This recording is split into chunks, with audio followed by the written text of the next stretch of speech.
समझे न चरावे। ऐसे लीला धाम को मेरा बारंबार प्रणाम है।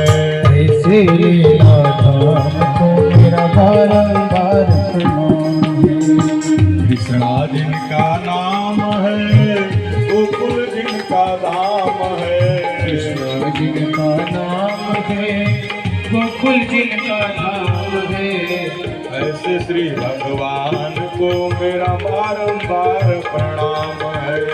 ऐसे श्री भगवान को मेरा बारंबार प्रणाम है। ऐसे श्री भगवान को मेरा बारंबार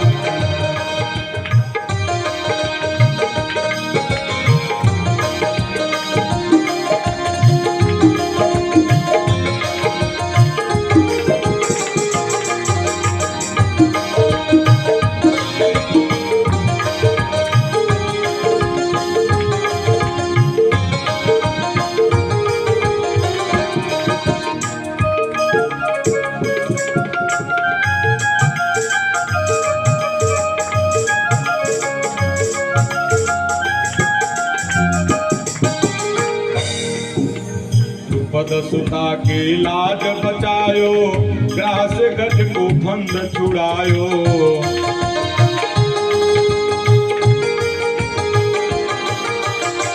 ऐसे कृपा धाम को मेरा बारंबार प्रणाम है।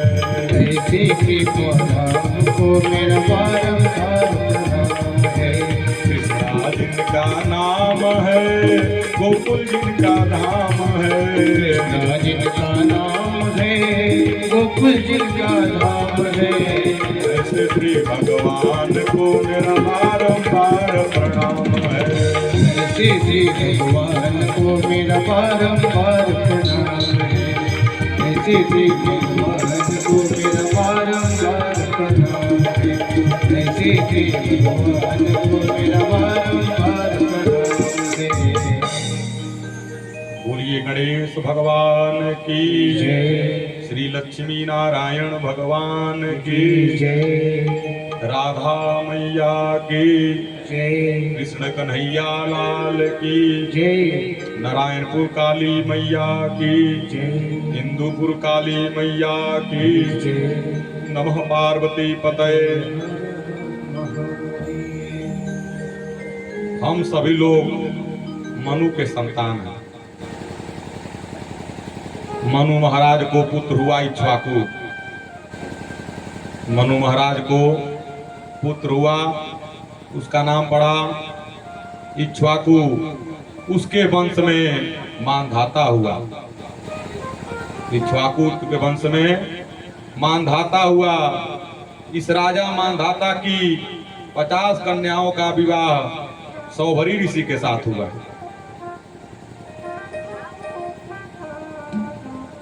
50 कन्याओं का विवाह किससे हुआ? सौभरी ऋषि से। सौभरी तपस्या करके सिद्ध बने। हर समय भगवान के नाम का जप करते थे, भगवान के नाम का संकीर्तन करते थे, जिससे सिद्ध पुरुष बन गए।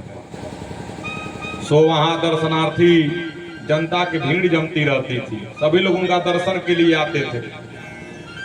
भीड़ जमा होने से भजन में भंग होना स्वाभाविक है।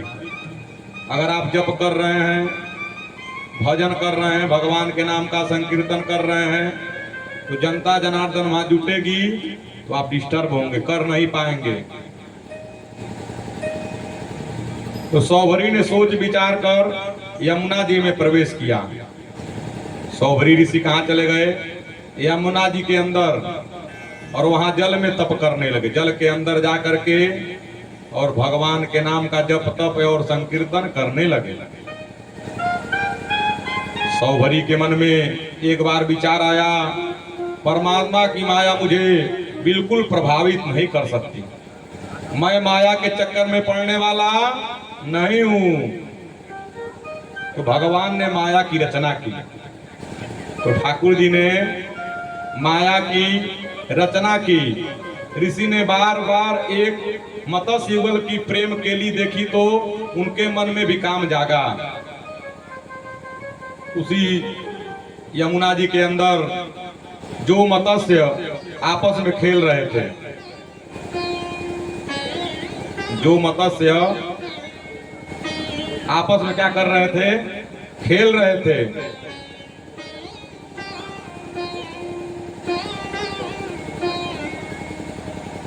तो उनके मन में भी काम जागा और ऐसा ही सुख भोगने की इच्छा करने लगे। तो 85 वर्ष की वृद्धावस्था में भी विवाह करने की उन्होंने सोची। जब यमुना जी के अंदर भगवान के नाम का जप कर रहे थे, तप कर रहे थे, तो जो मत्स्य आपस में उसी में खेल रहे थे, इनके मन में भी काम भावना जागी और 85 वर्ष की आयु में विवाह करने की इन्होंने सोची कि मैं भी अब शादी करूंगा। और राजा मानधाता के पास आए।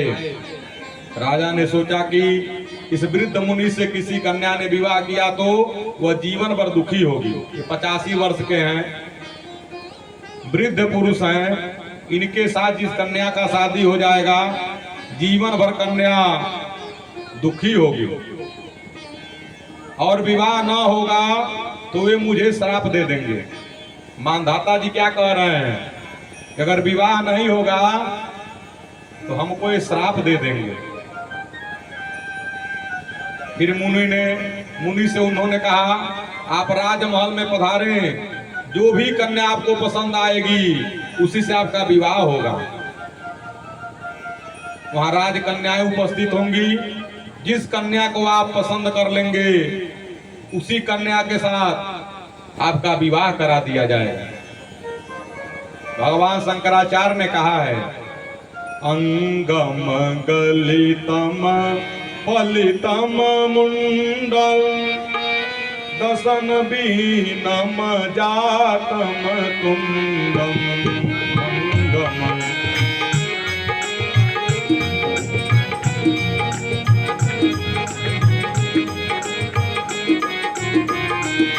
वृद्धो याति गृहे त्वादण्डं तन्दपि न मुञ्चति आशापिण्डम्।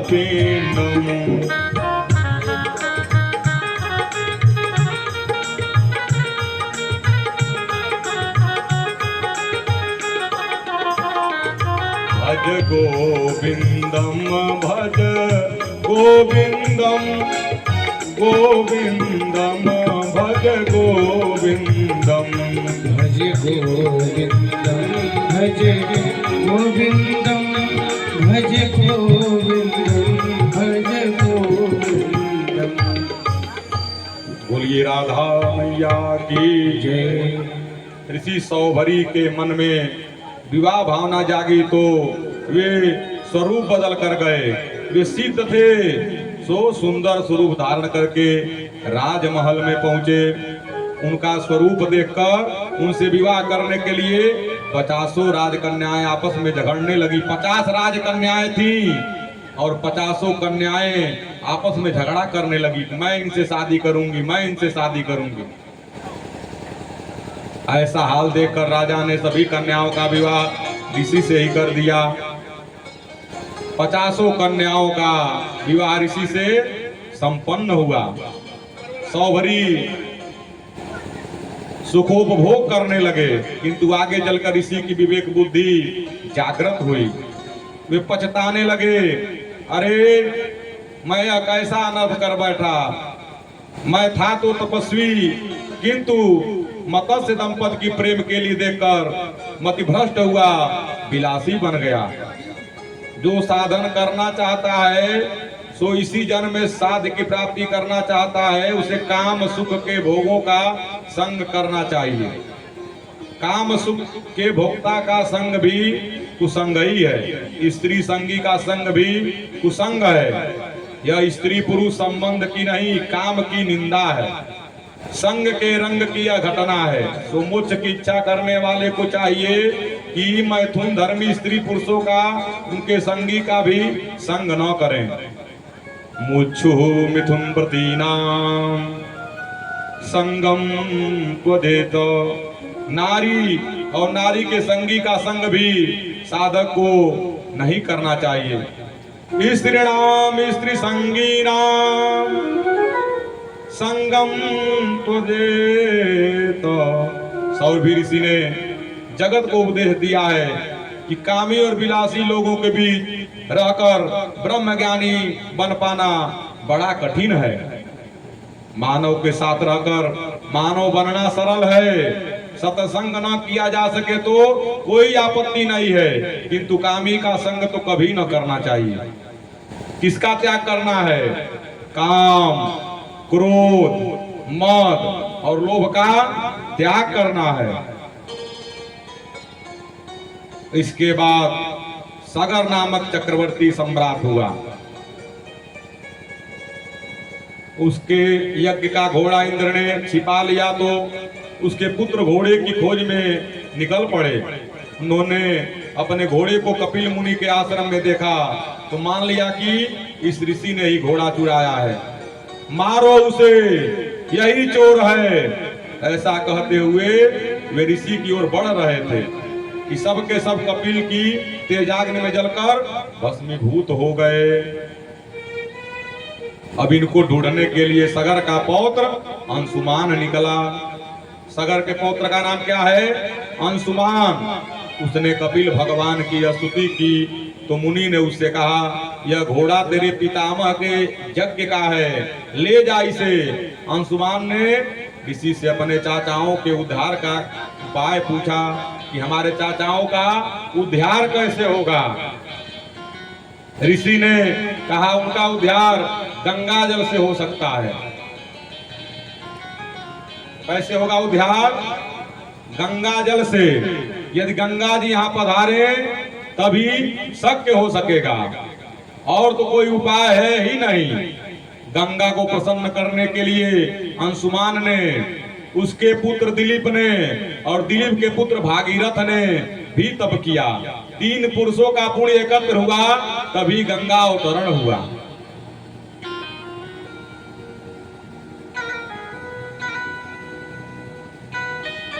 तीन चार जन्म का तप पुण्य एकत्र होने पर ही ज्ञान गंगा का अवतरण होता है।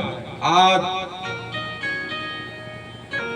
श्री गौरी शंकर सिंह जी के घर श्रीमद् भागवत महापुराण ज्ञान यज्ञ हो रहा है, तो 4 जन्मों का पुण्य एक जगह इकट्ठा हुआ है, तब आप एक कथा सुन रहे हैं। सभी लोग नहीं सुन पाते हैं। तो 4 जन्मों का जब पुण्य एक जगह इकट्ठा होता है तब घर में ज्ञान गंगा का अवतरण होता है। भागीरथ ने भगवान शंकर की प्रार्थना की तो गंगा की धारा को सिर पर झेलने के लिए वे तैयार हुए। शिव जी ने अपनी जटा में गंगा जी को उतारा और वहां से वे धरती पर प्रवाहित हुई। गंगा जी अनेक स्थानों को पवित्र करती हुई पाताल में गई। गंगा जी का स्पर्श होने पर उस भस्म में से दिव्य पुरुष उत्पन्न हुए। इस प्रकार सगर के पुत्रों को सदगति प्राप्त हुई। किससे प्राप्त हुई? गंगा जल से। और आपके पितरों को कैसे मुक्ति मिलेगी? ज्ञान गंगा के होते, जो श्रीमद् भागवत महापुराण ज्ञान यज्ञ आप करा रहे हैं, इससे मुक्ति मिल जाएगी।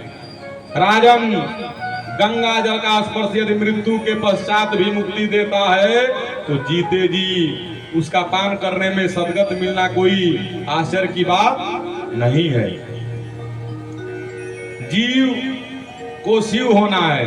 यदि ज्ञान गंगा को अपने सिर पर धारण करे तो शिव बन जा सकता है। ज्ञान का मार्ग जब खुल जाएगा तो तीसरा नेत्र खुल जाएगा। हम लोगों को भी 3 नेत्र है, ये तीसरा नेत्र कब खुलेगा? जब ज्ञान का मार्ग खुलेगा। गंगा ज्ञान का स्वरूप है।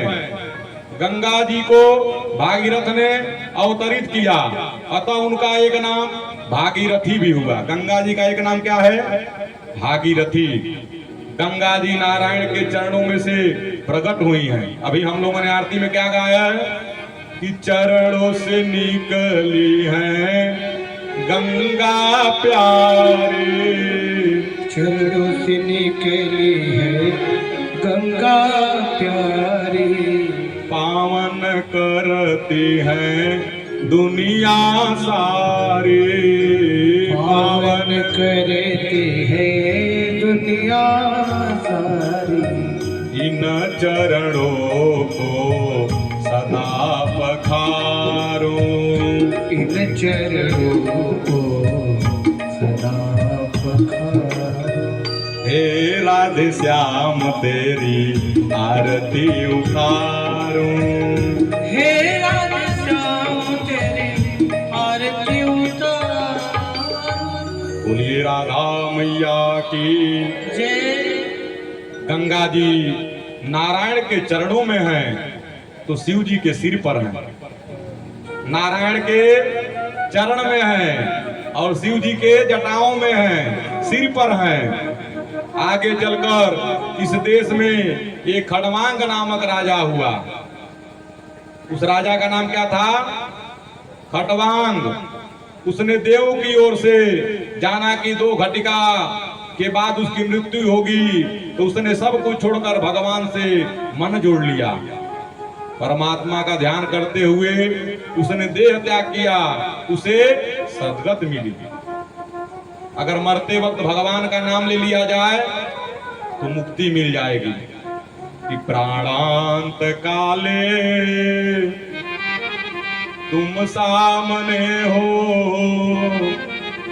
बंसी बजाते मन को लुभाते, गाता यही नाथ तन में त्यागूं, गोविंद दामो दरमाधवेति। ज्ञान गंगा को अपने सर पर बैठाना है, सिगरेट छोड़ना है। क्या छोड़ना है? सिगरेट। यहाँ आप दान दे दीजिए कि आज के बाद हम सिगरेट नहीं पिएंगे। इससे हमने जो घर में जाते रहे तुम्हें मौका होता, तो छोड़ दीजिए, त्याग कर दीजिए धीरे धीरे। एक बाइक नहीं से 5 पीते हैं, 4 करिए, 3 करिए, त्याग कर दीजिए, तो भागवत सुनने का आपको फल मिल जाएगा।